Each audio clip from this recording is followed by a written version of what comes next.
We're here in Luxor, right by the Nile. We're about to go meet our friend Khadija with her really beautiful Dahabiya boat. We hear she's doing some really cool things with it, so let's go check it out.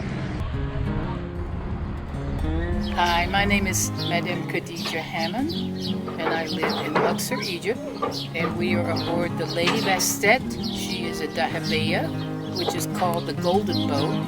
In the 1800s, people used to live on these boats that sail down the Nile.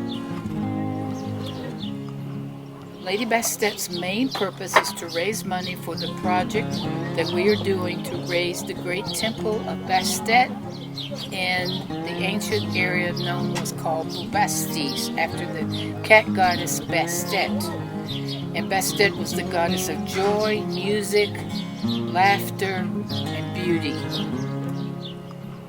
And part of that is that we sail this boat from Luxor to Aswan and some of the more mystical areas. And the nice thing about it is she has only 5 staterooms, so it's a very nice way to see Egypt. We go at our own pace.